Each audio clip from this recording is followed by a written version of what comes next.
That's a lot of skincare rules she's broken, guys. When you're using coffee and honey on the skin, this can give you reactions. Hi, I'm Dr. Raj. I'm here with Roche-Posay, and today I'm going to be reacting to some of the most viral skincare videos.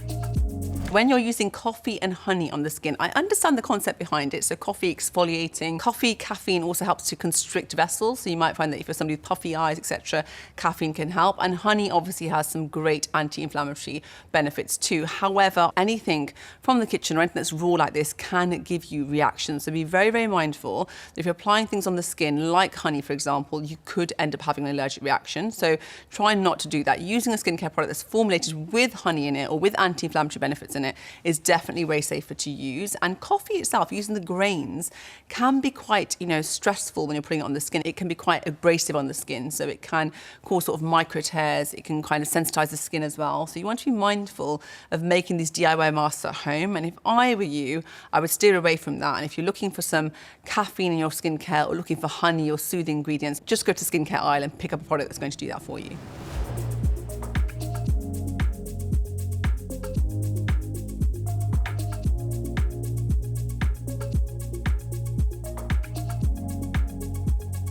Now, aloe vera does actually have some great benefits for the skin, so I'm loving this. It can help with soothing the skin, it can cool the skin down. It's great for minor cuts and grazes, very hydrating, very moisturizing, but there are some things that you need to take with caution. So when you're using anything raw on the skin, like this lady here is, you need to be mindful that you might react. Any raw substances from the kitchen, from plants, you may react to those. So it's important to try a patch test out. And if you feel that you're not brave enough to try the plant itself, you can always get aloe vera gel formulated to be used on the skin from your local drugstore or pharmacy.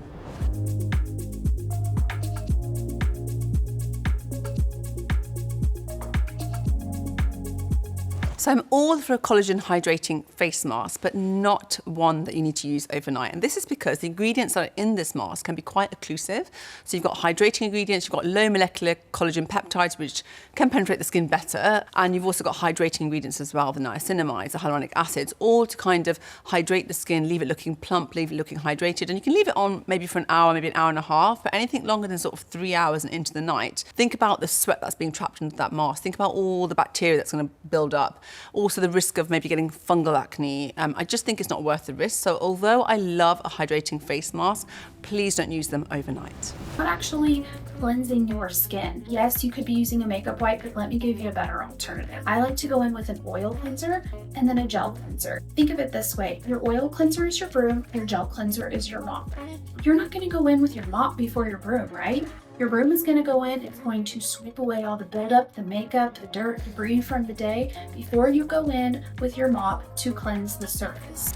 So yes, double cleansing can definitely work for a lot of people. However, I don't agree that if you don't double cleanse, you're doing something wrong, because actually each their own and everyone has different skin types. So with double cleansing, you're using an oil-based cleanser first. That's going to remove dirt, grime, makeup off the skin surface, and you're going to follow it up with a water-based cleanser, like a gel cleanser, to remove any impurities and to give the skin a nice fresh feel afterwards. Now, if you've got dry skin, this might be a bit too much for you, so you might find that actually it's too stripping to double cleanse. And if you've got more oily skin, you might find this is more helpful. However, if you're double cleansing and it's doing the job for you, then go for it.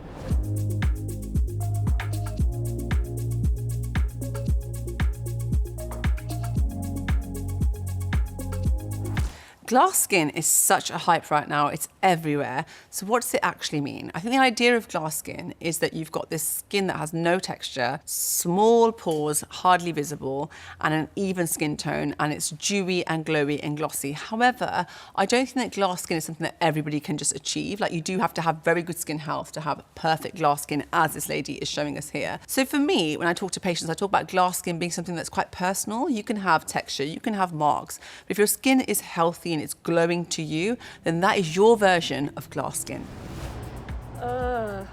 It's also getting kind of itchy. Oh no.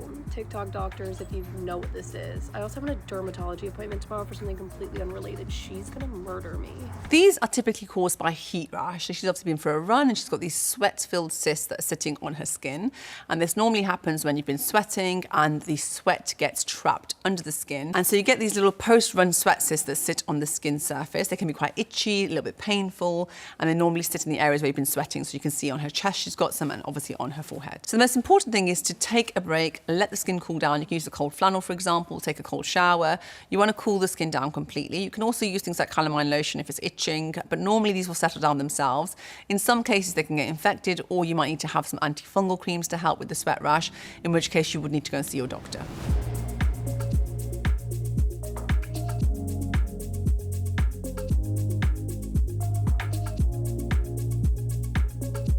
This video should not go without a warning. It's really important that if you're going to put masks like this on your face, like honey, raw honey, that you understand the risks that you could be at. Now, although she's completely right, honey does have lots of anti-inflammatory, antibacterial, soothing benefits. It also is a raw item, and putting that on your skin can mean that you could react to it, and that's the number one thing that I want you to take away from this video. You can get those benefits from skincare. You have products that will include those kind of ingredients in there. Putting something raw on your face without a patch test, without knowing what you're putting on, how your body's going to react to it, can actually be quite harmful to your skin health. No need to hide hold on, it. is that... With Clear Skin Solutions by Roche-Posay. Pimple removal. Oh, la Roche-Posay! I am obsessed. What an amazing collaboration. My kids are going to love it. Oil and pores correction. Eric, chauffe! Oh, la Roche-Posay! Thorough cleansing. Eh, Paul, Luca! Ah, la Roche-Posay! Bellissimo, no? Effaclar range is one of the best ranges I've ever used, and I always advise them to my patients too when it comes to acne and acne-prone skin. They've got the cleansers, they've got the toners, they've got the patches as well. Effaclar by La Roche-Posay. And see Minions and Monsters only in theaters. Awesome range. I'm so excited for this collaboration.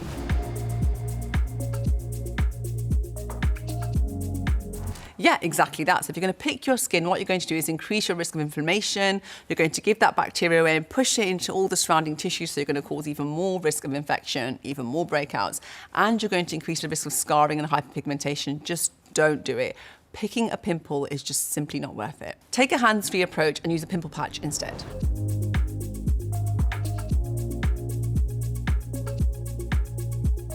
Yep, those are all on my list of skincare non-negotiables too. I think she's got a great list there. She's using a broad spectrum, high SPF rated SPF to protect the skin. She's using retinoids for great cell turnover to ensure she's dealing with texture, fine lines and wrinkles, collagen upregulation. She's using LED light therapy, which is really good if you're using it consistently to help with wound healing, to help with inflammation, redness on the skin, and to help plump up the skin as well. Obviously, lifestyle changes, a whole food diet, 8 to 9 hours sleep. I mean, who wouldn't just love that?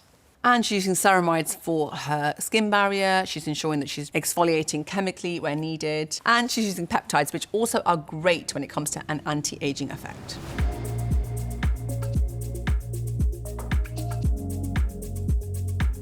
Okay, some excellent changes here for acne-prone skin that we can see. So the lady's telling us that she has stopped picking her pimples. Hooray! That's what we want to see. She's added in a retinoid, so tretinoin. This helps with skin cell turnover, so getting rid of those pimples faster. She's also using salicylic acid, which is going to help to unclog pores. She's using the acid only twice a week, which is great because you don't want to overdo the acid. It can disrupt the skin's barrier and it can irritate the skin. So that's a nice, I think, amount of time to be using it. She's also stopped stressing about her skin. Now, we know that stress can increase cortisol levels, increase oil production and make breakouts worse. She's also come off the pill, which might be helpful in some people, although in others, the pill can also help breakouts. So it really does depend. It is case by case.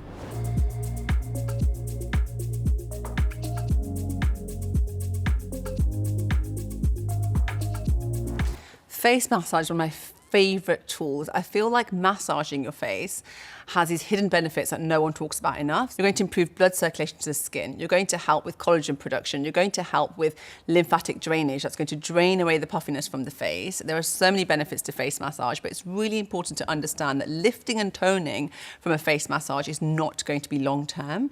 However, it has its benefits and also it's quite relaxing. It's a lovely way to implement your skincare routine at the end of a day. And if you're somebody who enjoys taking that time for yourself, you should definitely give it a go. Look younger without the need for fillers, for Botox, you're going to want to prioritize an even skin tone. So that means using your SPF 50 every single day. Making sure you're using things like vitamin C, kojic acid, hydroquinone if you're very, very pigmented. This is a bit aggressive, but an even skin tone equals a youthful appearance. Have to agree. I think she said some really, really sensible things in that video, and you don't always have to turn to injectables to look more youthful and younger. It's very much a personalized approach, how you want to target your aging. Do you want to slow it down? Are you happy with how you look? Whenever I see patients, I really leave it to them because it's their face, their body, their choice. However, she has made some great points here. So you need some brightening agents, vitamin C, kojic acid.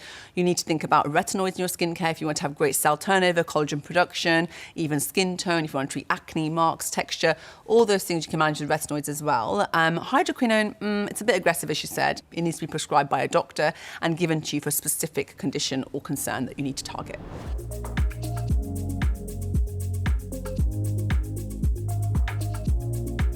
Classic example of what can happen if you mix retinol and vitamin C together, and that's because they both work beautifully and they do different things. Retinol can help with skin turnover, vitamin C helps with brightening. They are both molecules that can be quite irritating on the skin and therefore should be used at different times. Not only do they need different pH levels to operate normally, but also using them together can increase your risk of sensitivity and reaction. So just keep them separate. I mean, there are some products out there that do bring them together and stabilize them, but generally you want to use your retinol at night and your vitamin C in the morning. Some of these viral trends actually might do more harm than benefit. Thank you so much for watching. Don't forget to like and subscribe. And if you have any questions, leave it in the comments below.